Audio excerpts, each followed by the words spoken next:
Okay. Now, let's see if there's any. I'd like to take some questions now because I'm out of breath. So does anyone have any questions that I could possibly answer? Do you do any workout other than playing to keep the strength up? No. Actually, but I'm starting. I'm going to have to do something now because in 2 months, and this is my own insecurity, it's just that in 2 months I'm going to be 37, and I don't feel physically as I did when I was much younger. So for me to keep playing, I think I'm going to have to, I don't want to jog, but I have to do something. If I play the drums every day, I know, but see, that's my problem. I don't do that. I don't play every day. But I would suggest I would give myself a suggestion, and I think I'll take it. I should play every day. Yes. Yeah. In tuning, is there a specific way? I seem to hear that you're going to tune melodically, if you will. And is there a specific way that you tune? Yes. It's important. This particular set and how it's evolved for me. The drums are tuned. They're not tuned to any notes, but they're tuned so that each drum, I mean, you can tell the difference between that drum and that drum. So when you hit all the drums, you know that there's 7 drums here.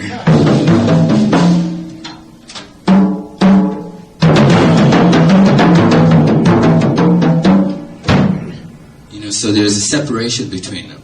And harmonically, they're tuned more harmonically than anything else. How do you go about doing that? What do you do as a bass to work that out? I use my ear, you know, and I have certain patterns that I play. And if the drums sound, if they live up to those patterns, then they're in tune. I just don't want to have to be that affected by certain things where I know some drummers, you know, carry even a pitch pipe and have to have the drums tuned a certain way. This is more. They're just my criteria is that they be harmonious with each other as a group, and then they also sound very distinct separately. They must be harmonious as a group.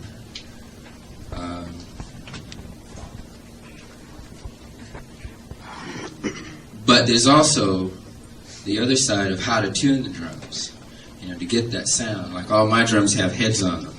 And I don't play this particular set with any, you know, like the bass drum head is on.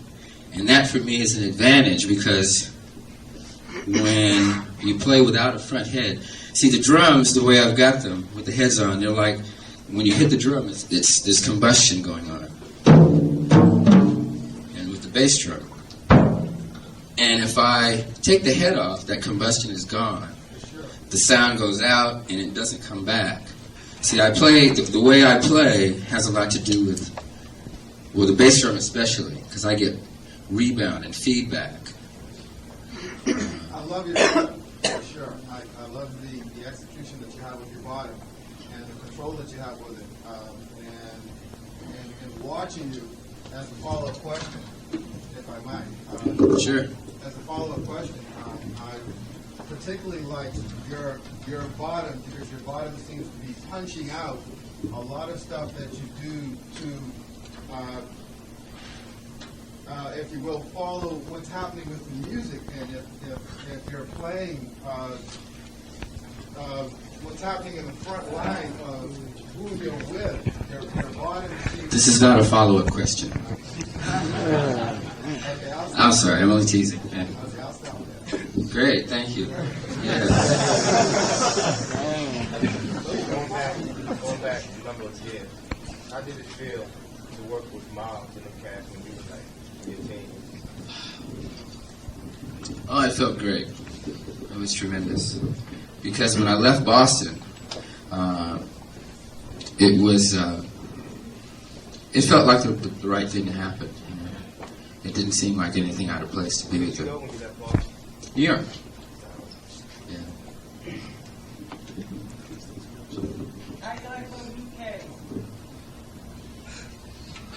I like them. I mean, I just picked these out yesterday, these particular cymbals. They're great. I've always played K's. Do they feel like the old ones? I would have to, I wouldn't know how the old ones feel right now. I played Gretsch from the beginning. Yeah. You said that you don't play. When you do practice, do you have certain exercises that you always do? Yeah, I do. Good question. That's the kind of help I need. Okay. Okay, now, for me, when I practice, right now, and it goes back to basic for me, it's like the reason I play the drums is because I see a lot of beauty in the instrument, you know, and what I want to, more than anything, to impart is that I get a lot of questions about beats. Beats and phrases and stuff like that, and very few people ask about how do you really play the drums. Everybody wants to know about licks and nice beats and things like that, and no one wants to know how you get there. And that seems to be the most important part of learning for me. And when I started playing, through the help of Alan Dawson, I found that the roll is one of the most beautiful things in music, and very few people learn how to play that. Now, I know here in Boston, it's a little bit different, because we have so many wonderful students and drummers here. So I'm sure everybody here is totally aware of all the rudiments and all the rolls and how they're supposed to sound. But elsewhere, it's really terrible. So basically, I practice the roll.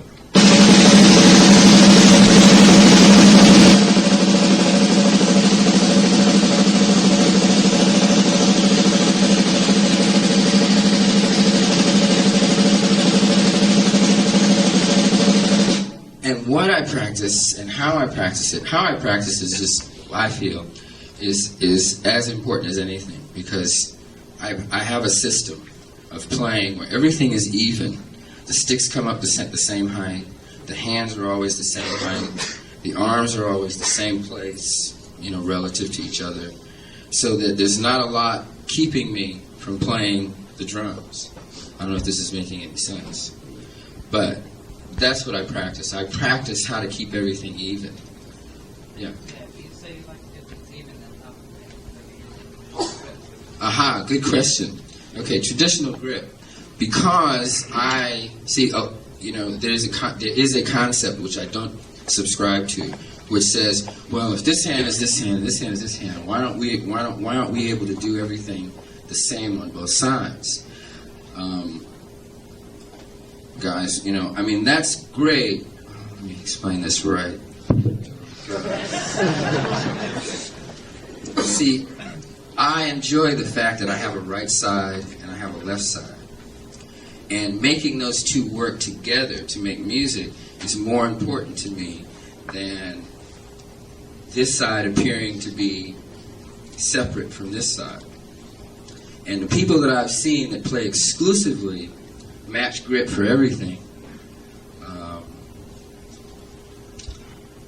Well, let me put it another way. There's a whole tradition and there's a lot of vocabulary already built up that you play by holding the stick like this. And because the mind works the way it does, I think, if you hold the stick this way with this hand, you're not going to think of those things.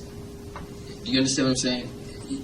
So when I hold my stick this way, my mind thinks a certain way. If I hold it this way, I click into something else. I use both, and I would like everybody to be able to use both. The reason more people don't use the traditional grip is because it feels awkward. That's the only reason.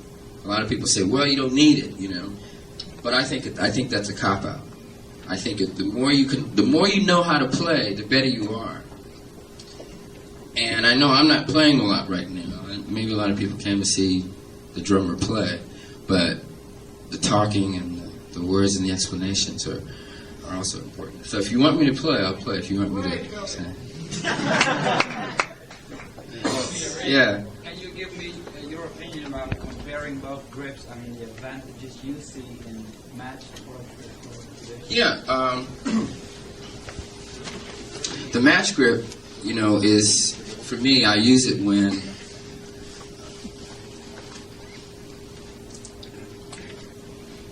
you can get more power. The biggest advantage for me is just power, you know, holding the stick this way with this hand. And it's the same power with both hands.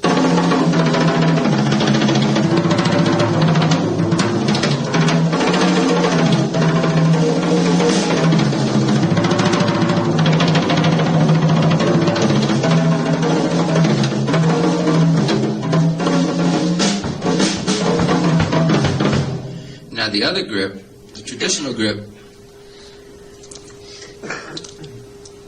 I like that conflict. You know, that's what life to me is about, when you have opposites and things, and you put different things together to make one beautiful whole. You know, it's, I mean, one great thing. But if you have everything that's the same, after a while it becomes neuter. That's what I've seen with people that play mostly match grip. To me, they just look neuter. I don't see any, and visually things are important to me. When I first started playing, I looked at the drummers I loved, like Max and Art Blakey and all the drummers, and what they looked like when they played told me a lot about what they felt. And what they felt was more important to me because I could understand why they played what they played. And that's really important. You know, why someone does something. I mean, and if you can believe it, how believable they are when they play. You know, those kinds of things are important. Yeah. Pardon me? Who are like your most influential drummers? I mean, when you were, you know. Yeah. That you look back on. When I look back on it, it was definitely Max Roach, Art Blakey, and I mean, of the national, you know, or international names, you know, Philly Joe Jones. But here in Boston, Alan Dawson was a big. I mean, just living here in Boston, growing up here, for me, I look back on it now as a big advantage because I had a chance to see Alan Dawson all the time, and other drummers that came to town. I had a chance to see all these people. Yeah. When you play with Moye, Play with who? Moye Tyner. Yeah. A lot of times it's impressions like he Mhm. plays a lot of chords. Is he most of the time watching you for hits? Do you think? No, he isn't.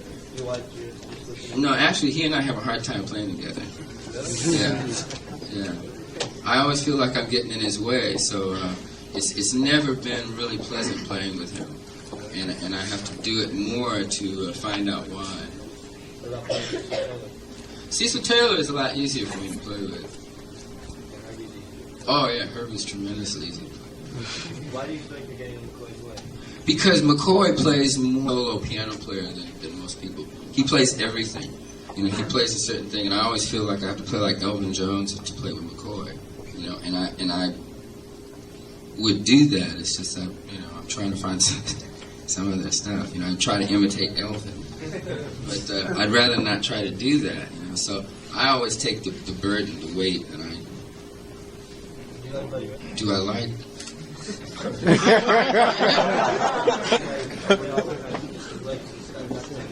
Yeah, I like. Yeah, I mean, he's a great drummer. He's a great drummer. I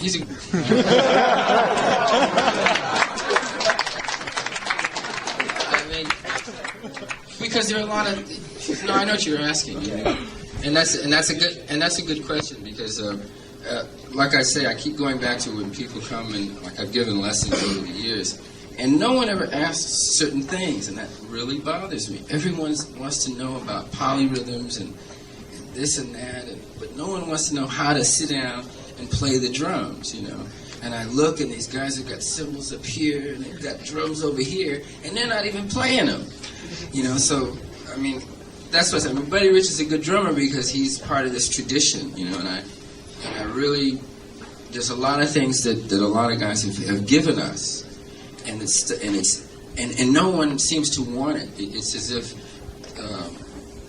more people are more interested in having their own style than actually playing the drums. I mean, these guys, a lot of guys I see, they want. I'm really getting off now. Like I said, I mean, there's this style thing, and they're not playing the drums yet, but they want this style, and you say, well, why don't you learn how to play a roll so that it sounds even like this? And they can't do that. They can't go, what am I saying, they keep this, well, I don't mean to explain it this way, but anyway. Oh, God.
Yeah.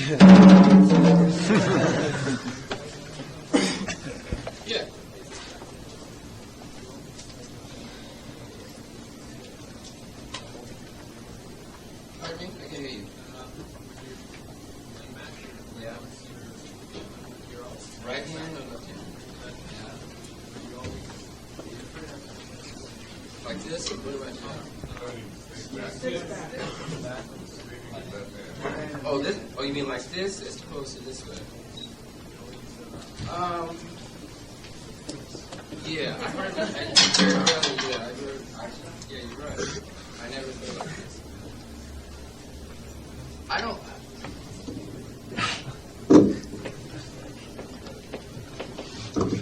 The match grip is, I mean, it's great. I mean, it's very useful. But if you don't, well,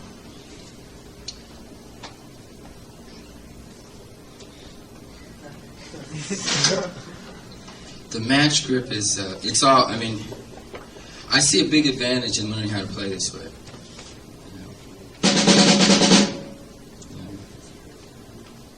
Yeah, I always, it's just a habit from playing this way, and then when I play match, I turn it this way. That's how that ends up. Yeah. Like when you sit down on the drum, right? Right. I'd like to know where you, when playing in a high performance playing, like fast, just fast things around the drum. Yeah. I'd like to know where you see where you center your point of energy. Okay. A lot of that has to do with, if I understand the question, it has to do for me with how I sit. Like I say, when I've given lessons in the past, the whole thing starts with sitting down and playing these roles and these things and getting the hands together. And unless you do that, you can't do anything else as far as I'm concerned. Because playing the drums is the hands. And if your hands are not together, then all the other things that I've ever played, I couldn't play. Suppose you have your hands quite a bit together. Okay. Let's. All right. So. You know what I mean? It's like sometimes you would play something real fast, and you can play like with an hernia belt, or you can play so relaxed and so cool, and the thing is coming out. No. What I'm saying is I'm always this. I'm trying to remain the same. What I tried to figure out when I first started playing was I'd look at people like Mac. I'll take Max Roach specifically. I saw in the beginning that when he played, like if he played a medium tempo, he'd play like this.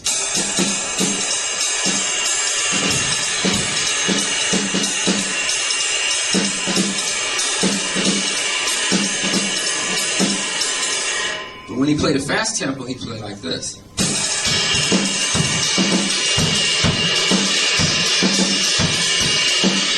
So he had two different styles, just for instance, that he plays. What I decided was I wanted the same thing everywhere. I didn't want one style for fast tempos, and so what I tried to do, that's what I try to do. So I'm trying to remain this, like the same type of, like when I sit down, I'm sitting where I'm not leaning anywhere. So everything is right here on the seat and in my back. And I found out that the drums, when I haven't practiced a long time or whatever happens, the thing that's most painful when I come back is my upper body. So it's up here. So when I play, every time I'm trying to just stay even and stay the same. If you have these body motions, they all just get in the way sometimes. Because I've seen you sometime. I've seen you really closely at Jazz Workshop a long time ago, and I was saying like when you do really high roll or high stroke, single stroke rolls, right? Sometimes you have a tendency to open your arms, and I don't know, there's something that happens there that's kind of magic, I mean, Okay, great.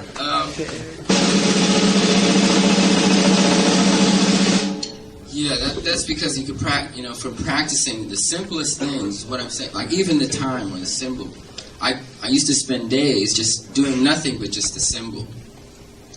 Just playing that. Because more information.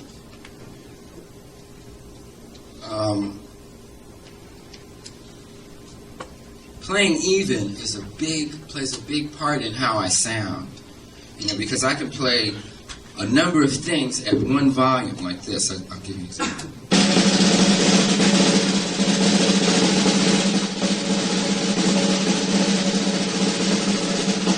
It's all the same volume. That's important to be able to do that. It sounds simple, or it sounds maybe not exciting, or it doesn't sound hip. You're not getting any groove from that. But it's really important. So when you can play one thing for a long period of time, it makes that one thing like a metronome.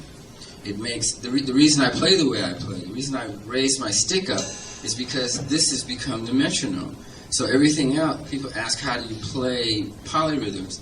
It's just because when you practice the simple things and knowing where they are, everything else becomes, then you can do what you want. But anyway, I used to practice like this.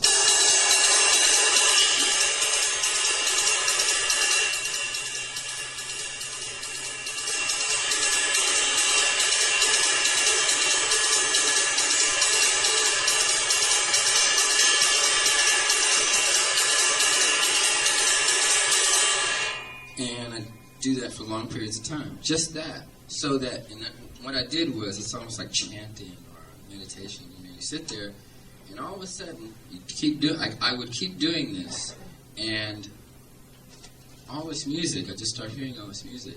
So if this would fit in with what I'm hearing, and I never changed it, I never played like that.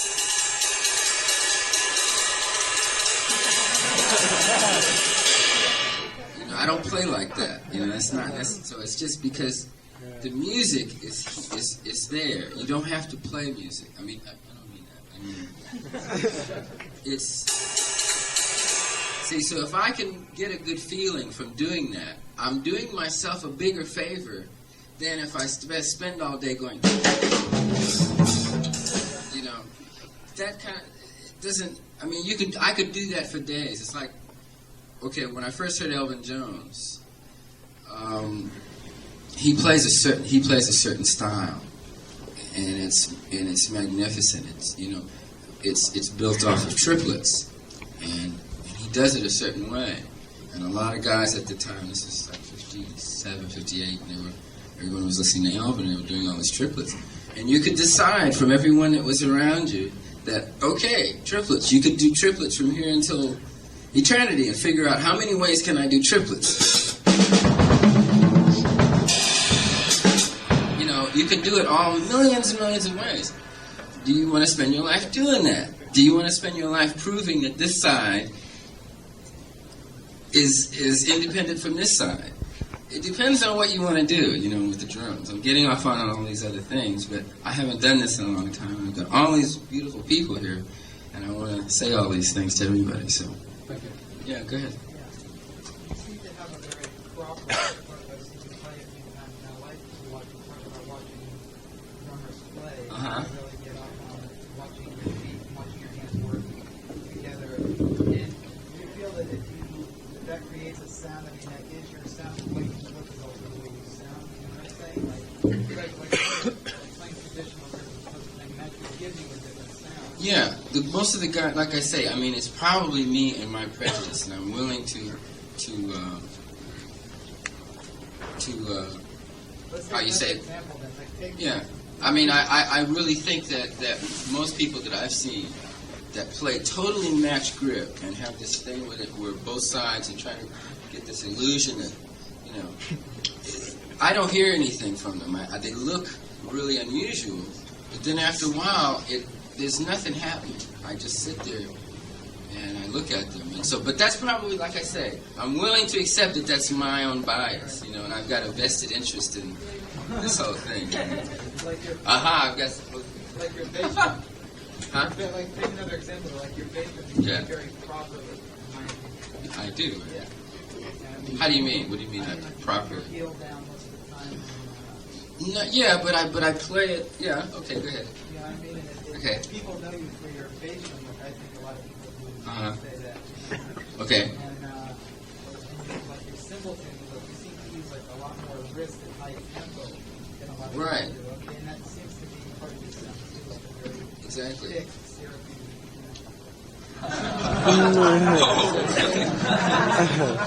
Thick and syrupy, is it? Right. Good. I like it. I like the description. I like it.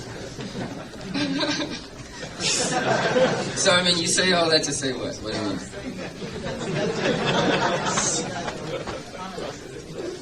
Yeah. Guys try out like symbols, they don't understand it, they're not getting the sound out of them because they don't. Oh, I don't know about that. I don't know about that. That's taste. I mean, when people try out symbols, I can't get into that because that's individual taste. Like a real washy symbol sometimes is the product of how it's being struck, not. Don't you think you get a Yeah. Sure, there's a lot that goes into this instrument, and I'm telling you, I'll just tell you factually, I'm disappointed in what I see. I mean, that's something else I'm here to say. I mean, I just see a lot of people not really playing the drums. They're playing, free jazz. They're playing rock and roll. They're playing all these other things, and they're playing what they think is they're trying to get their individual style together, which is great. I'm not saying you're not supposed to do that. I'm all for that. But I'd like to see, not that I'm some maven either, but I'd like to see more people really put some, interest into it if you really want to play the drums. And then on the other side of that, there's something to be said for the person who really just enjoys being a part of music, and they're not really interested in all this stuff. I mean, they just like, they want a family, and they want they can play music on the weekends. I respect and I really admire people like that too. So I have a lot of different interests here. Pardon me? I am a perfectionist. Well,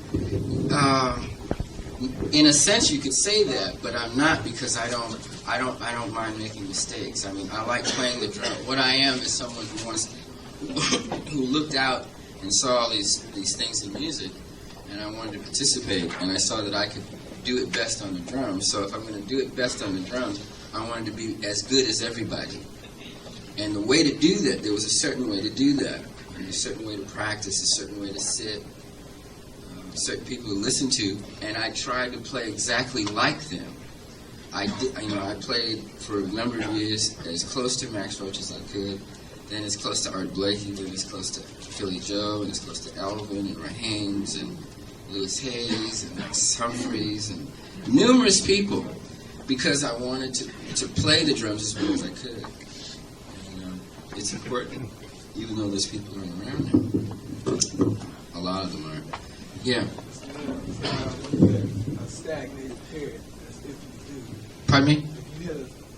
When you hit a stagnated period, Yeah. how do you go about, getting over that period? I don't know. I don't know about that. I've never had that. That's right. Yeah. Yeah.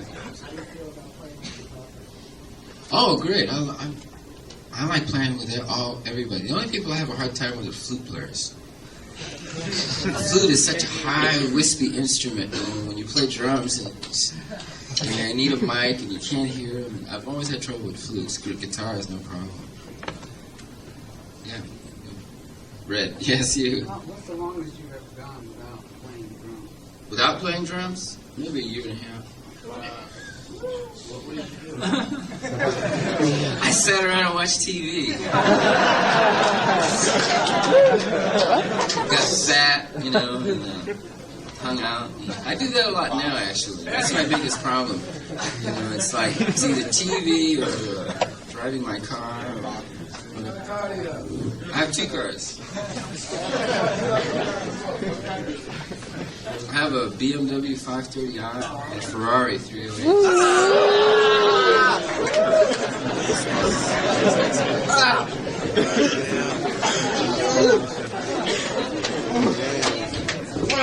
Yeah.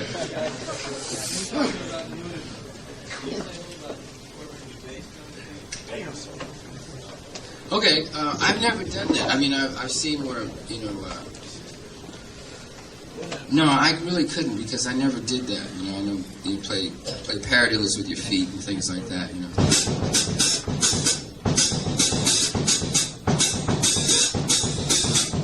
But the things I've done mostly with the bass drum have been just out of necessity because I had to keep up with my hands. So that's how whatever technique I have has come up, just keeping up with things with bass.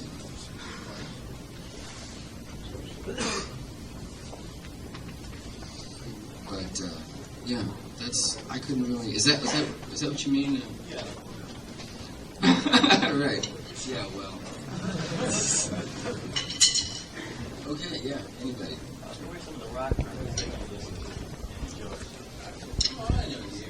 Are you a drummer? Young lady? Yeah. You're a drummer, right? Rock drummers. I think my favorite drummer was Keith Moon. Yeah, I think he was really because he played. That's a good. Another example. There's all kind of playing. There's all kind of drum. And Keith was the for me was the epitome of like almost the opposite of how I started playing, because everything he played, like along with Ginger Baker and a lot of drummers, I like Ginger also. John Botton. He's got a big recording sound, John Botton. I mean, he's great. I mean, I'm just talking about other things.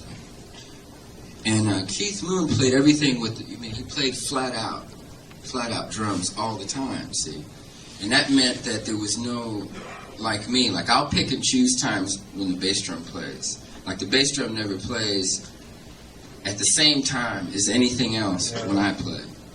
So when I play, it's like.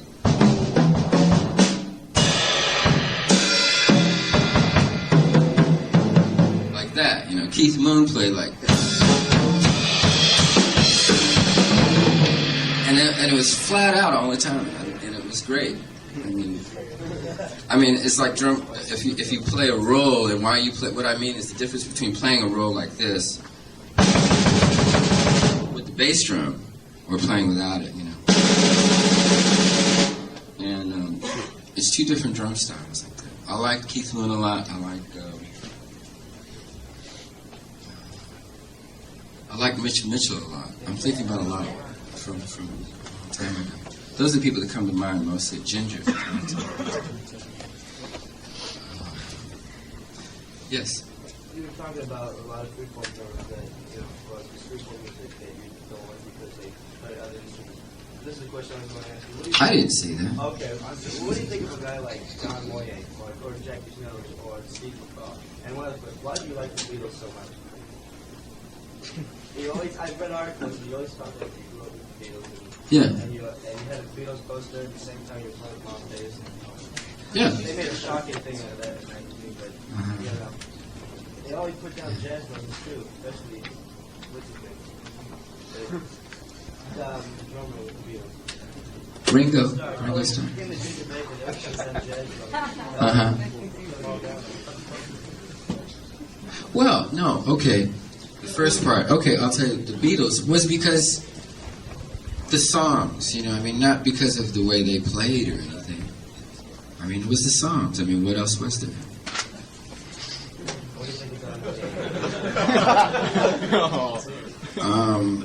I haven't heard Don Moye. I don't know how he sounds. I know Jack DeJohnette. Jack DeJohnette, he's a good drummer. Why the chuckles? I mean, he's a good drummer. I mean, what am I supposed to say? I mean, you ask me what I think of somebody, and I tell you, he's a good drummer. What do you want? What would you like me to say? Anybody? Okay, what's the question? The question is, why have you played Gretsch drums this long? Oh, all right. Okay. Yeah, right. No, I played Gretsch drums all this time basically because of the sound. I like the sound. The sound for the way I've played over the years has been really the best sound. I've tried other drums, and either the rims were uncomfortable or the sound just wasn't there. It's the color of intelligence. No, actually, no. I didn't pick it because of that, but someone told me that about a year ago, and I thought that was quite good. I just picked the color out yellow. I thought it was. I hadn't seen it, you know, and I'm a creative kind of guy. Okay. Okay. Okay.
And there's another part I just thought of while I was playing.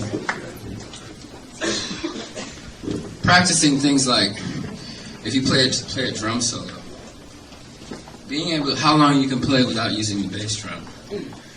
You know, how many things can you play without, you know, can you play a solo like that? Those kinds of things are what I practice. Because the biggest thing for me is having alternatives. So when I play, in any situation, the more you practice, the more you have all these alternatives. So,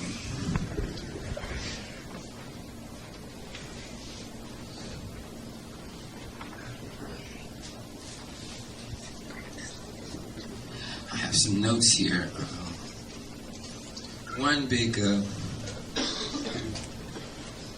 One of the reasons I say all the things I say is because the bottom line for a drummer, for me, is the ability, how much ability you have to be helpful to the rest of the big people in the band. And the reason one of the main reasons why I play the drums is to play with people and to play for people. So those things are more important. I can get off in playing with a band a long time without ever having a solo if there's a group kind of participation and things are happening. So for me, solos aren't necessarily the the measuring point of how well a drummer plays.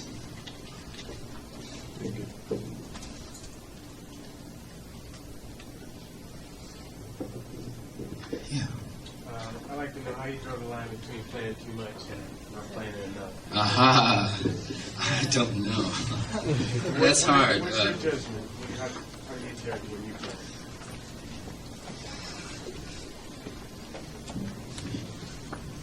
Well, no. Oh, okay, yeah. No, I do know. I mean, I use a certain sensibility that I have.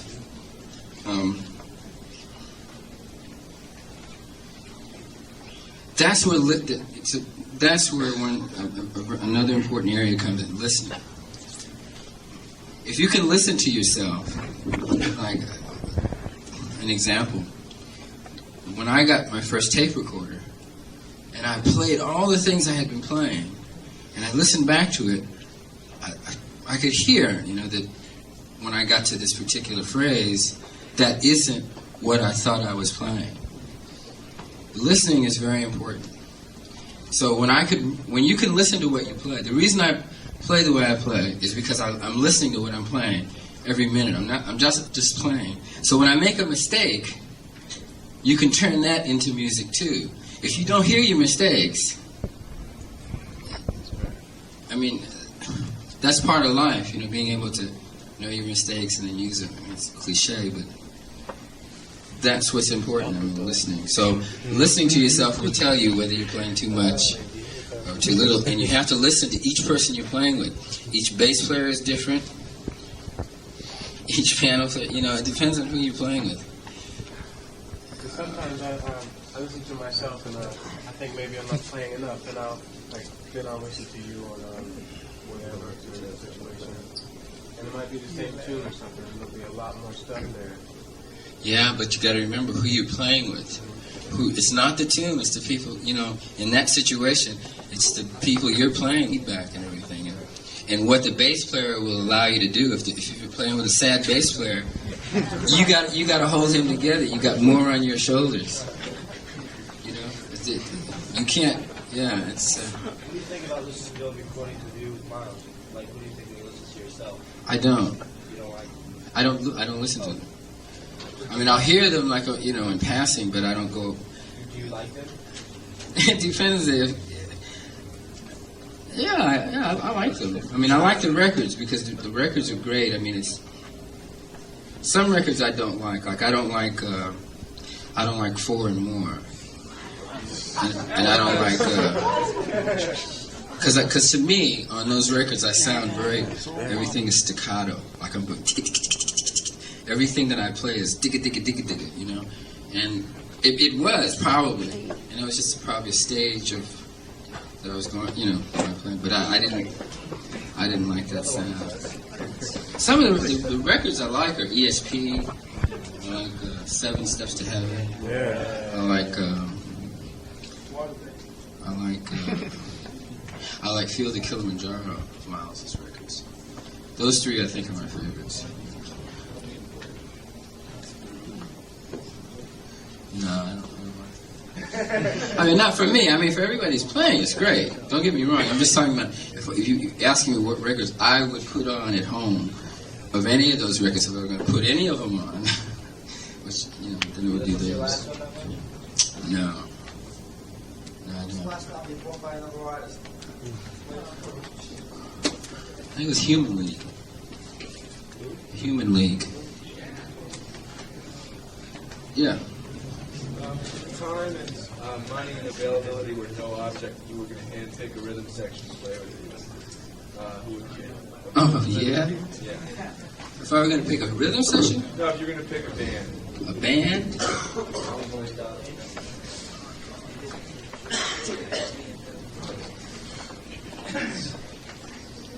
And why?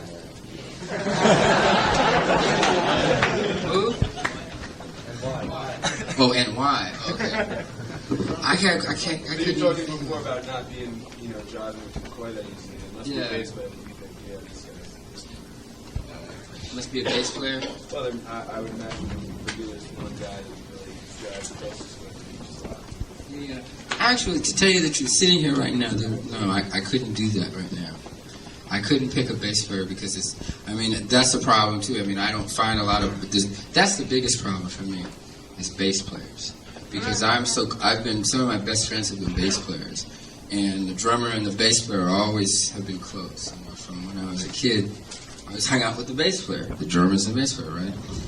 And then there's just not a lot of bass players around. I know no bass player, unless you can tell me of one, that can play like, say, a Ron Carter on acoustic, and then play maybe like Jack Bruce on Getting tight. Yeah, he's one because he plays real good. Pardon me? He doesn't play electric. He doesn't play at all? No, he doesn't want to play. A lot of acoustic players don't want to play. Acoustic players don't want to play electric. Electric players don't want to play acoustic. So it's and I don't particularly just want to do, just it. It's I'm painting. I can see I'm painting myself in a corner with that. Yeah. Oh, okay, good. First one was, aren't you the drummer that plays on Are You the One? You play that song, Are You the One? Yeah. What album? It's on electric guitar. Whose album? John McLaughlin. Yeah, Jack Bruce. I recognize playing the song. Yeah. The question was, you said that you wrote the long period without playing. Yeah. How do you find, you're back in the drum after a few months, is it really refreshing? You find a lot of energy there? Oh yeah, the thing about it for me is that every time I play, the drums have always been fun. I've never had a hard time with the drums. It's every time I sit down and I play, I have a good time. So the only problem I have is with either stamina after a while, or my arms aren't loosened up enough, like now. Yeah. Can you describe the session in '69 with Hendrix and McLaughlin? Oh, I wasn't there when John was there. I was on another day, I think, or something else with Jimi Hendrix. Yeah. What was the scene like? And who's the players? It was just it was at the Electric Lady in New York, and it was Jimmy and Mitch, and Jimmy was playing guitar and bass. He would play a bass track, and then come back over and play guitar. He wanted to see how things sound.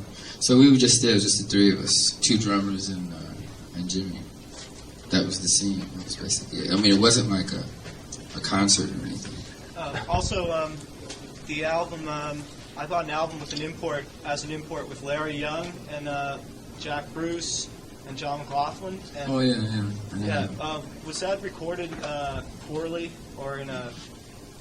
can you describe how that was? I really don't know where it was recorded. I've only seen the record somewhere in Europe. I really didn't look at it.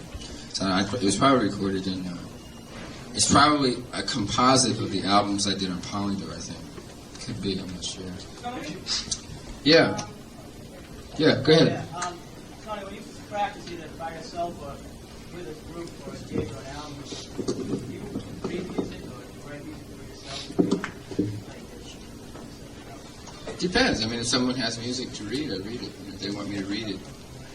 I'd rather people brought music in and had an idea of what they want. You know, I mean, I know most musicians that I know like that. You know, they like people who have an idea, and